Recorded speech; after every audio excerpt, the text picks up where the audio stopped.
नाज़रीन, बरतानिया के 3 बड़े एयरपोर्ट्स पर साइबर हमले हुए हैं और ये कहा जा रहा है कि हैकर्स ने तकरीबन 87 लाख अफराद का डेटा चोरी कर लिया है। इसके पीछे क्या वजूहात हैं और इस सारे मामले को जानने के लिए हमने रब्ता किया। अब्दुल्ला हमीद गुल साहब हमारे साथ मौजूद है, चेयरमैन तहरीक जवानान पाकिस्तान हैं, तज्जियाकार हैं।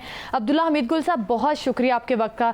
किस तरह से देख रहे हैं क्या हो रहा है बरतानिया के साथ? 3 बड़े एयरपोर्ट्स पर साइबर हमले, फिर 87 लाख अफराद का डेटा चोरी होना, फिर ये भी कहा जा रहा है कि पहले आपको पता है कि पावर प्लांट को हैक किया गया था। अब इस किस्म के जो हमले हो रहे हैं इन पर क्या लगता है, क्या वजूहात हो सकती हैं, क्यों हो रहा है बरतानिया के साथ ये सब कुछ?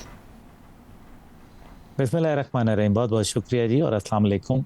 बरतानिया के साथ नहीं, मेरे ख्याल में पूरी दुनिया इसके शिकार है और इसमें मुख्तलिफ हैकर्स होते हैं। इन हैकर्स ने भी एक बड़ी अमाउंट जो है वो उनसे मांगी है, जिसको उन्होंने देने से इनकार कर दिया है। ये तो है उनकी ऑफिशियल स्टेटमेंट, लेकिन अंदर खाते डील चल रही है। और इसमें 3 एयरपोर्ट्स हैं, जिसके अंदर एक तो लंदन एयरपोर्ट है, स्टैनस्टेड, और दूसरा इनका है मेरे ख्याल में मैनचेस्टर एयरपोर्ट है, और तीसरा जो है वो ईस्ट मिडलैंड्स है। और इन तीनों एयरपोर्ट्स का इन्होंने डेटा हैक कर लिया है और एयरपोर्ट अथॉरिटीज़ ये कह रही हैं कि इसके अंदर सिर्फ जो पार्किंग और इधर उधर का एरिया का किया गया है, इसमें किसी भी किस्म की फ़्लाइट डिटेल्स, इसके अंदर जो एयरपोर्ट का और सेंसिटिव डेटा और साथ ही साथ जो पैसेंजर की इंफॉर्मेशन है, ये नहीं है।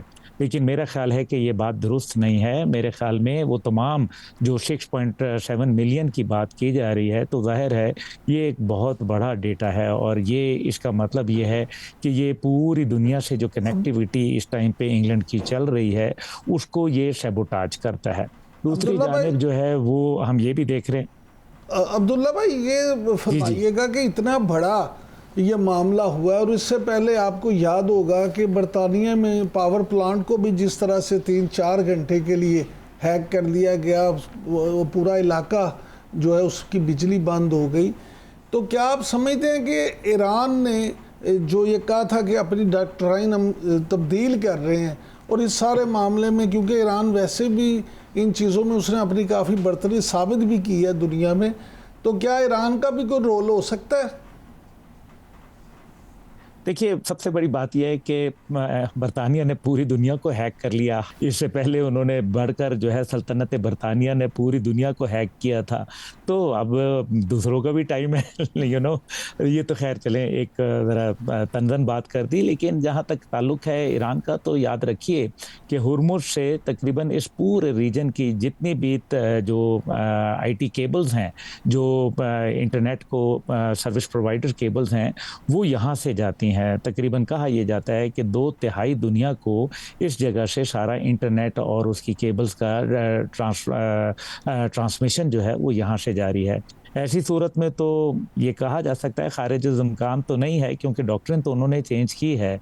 और अब ज़ाहिर है दुनिया के अंदर साइबर हमले, जिस तरह से आपको पता है पाकिस्तान ने पाक भारत जंग में सिर्फ मिसाइलों से उनकी तवाज़ो नहीं की थी, बल्कि 71% उनकी बिजली भी ख़त्म कर दी थी। और ये बरतानिया के अंदर बार बार ये काम करना, इसका मतलब यह है कि बरतानिया ने जो काउंटर मेजर्स लिए थे इस सारे सिलसिले के लिए, जो उनके फायरवॉल्स या दीगर सिक्योरिटी दरमियान में चेक पॉइंट्स हैं, उनको वो बाईपास कर दिया है। इसका मतलब है कि हैकर्स की टेक्नोलॉजी ज़्यादा सुपीरियर है, जो कि बरतानिया में सुपर कंप्यूटर्स नस्ब हैं, उनसे बेहतर है। तो अगर सुपर कंप्यूटर को कोई बाईपास कर रहा है, तो दिस शोज़ के एक बहुत बड़ा मेजर सेटबैक भी है और एक मेजर उनका फॉल्ट लाइन भी नज़र आता है।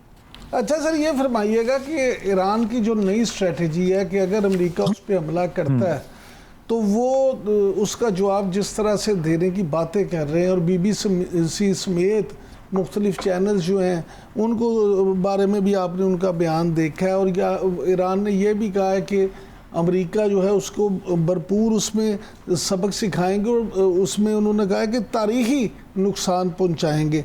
तो सर, आप क्या समझते हैं कि क्या वाकई ही अमेरिका दोबारा हमला करने के मूड में है?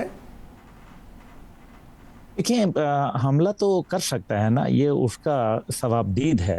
और वो उसने किया हमला, पहले भी किया, मेरे ख्याल में तब भी गलतफहमी का शिकार हुआ और मिसकैलकुलेशन समझ आई। 2025 के अंदर भी GBW-57 जब उन्होंने बंकर बस्टर इनके ऊपर फायर किए और मिसाइल हमले किए, तो उससे फिर क्या हुआ, कोई वक्ती तौर पे तो तातुल आ गया जंग में, फिर उसके बाद चंद माह के अंदर दोबारा जंग शुरू हो गई और उसके बाद जो अमेरिका का हुआ, मेरे ख्याल में ऑलरेडी अमेरिका के लिए बहुत सारी मुश्किलात को जन्म दे दिया। ठीक है कि ईरान का बहुत ज़्यादा नुकसान हुआ, there is no doubt about it, लेकिन अमेरिका की जो साख का नुकसान हुआ, जो उसके super power, sole super power का स्टेटस उसने खुद ही अपने से छीन कर चीन को उसमें शामिल कर दिया, ये मेरे ख्याल में बहुत मेजर सेटबैक था।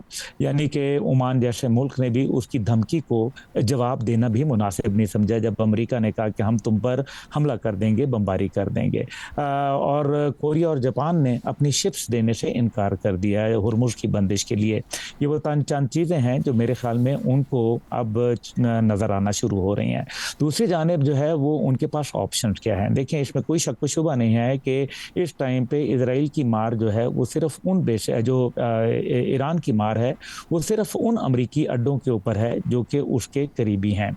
यानी कि इस टाइम पे सबसे बड़ा और सबसे वल्नरेबल टारगेट जो है एक उनका UAE है और जो कि बहुत ही करीब है, यानी कि ईरान का मिसाइल अगर निकलता है तो वो मतलब सिर्फ 4-5 मिनट के अंदर वो UAE पहुंच सकता है। और दूसरा जो है वो इजराइल है जिसको वहां पहुंचते हुए थोड़ा टाइम तो लगता है, लेकिन उनके पास जो इंटरसेप्टर मिसाइल्स हैं, थॉड है, एरो 1, एरो 2, एरो 3 है, या पेट्रियट है, या इसी तरीके से उनका जो आयरन डोम है या डेविड स्लिंग सिस्टम है, ये तमाम के तमाम का जो उनके पास असला है वो ना होने के बराबर रह गया है। सिर्फ और सिर्फ जो अहम तरीन असासाजात हैं उनको बचाने के लिए है।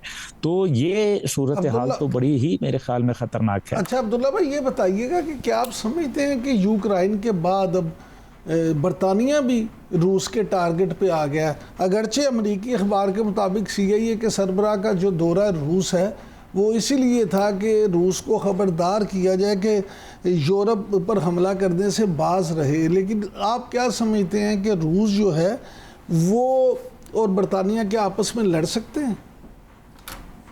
देखिए सर, मैं तो इस बात को क्या कहूँगा, नेटो खुद कह रहा है कि 2029 या 2030 के अंदर उनकी रूस से जंग होगी, यूरोप की जंग होगी।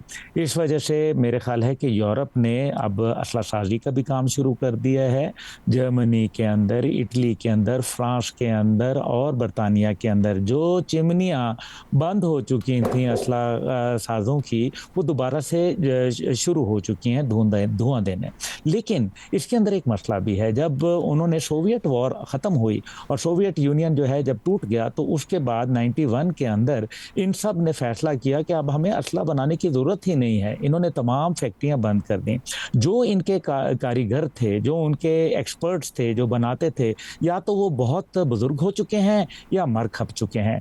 अब नए सिरे से एक तगदौ शुरू है, नए सिरे से अब ज़ाहिर है असले के अंदर भी और जिद्दत है, हर जगह का मौसम माहौल फ़र्क होता है, असले की जो कारकर्दगी होती है उस पर बड़ा फ़र्क पड़ता है।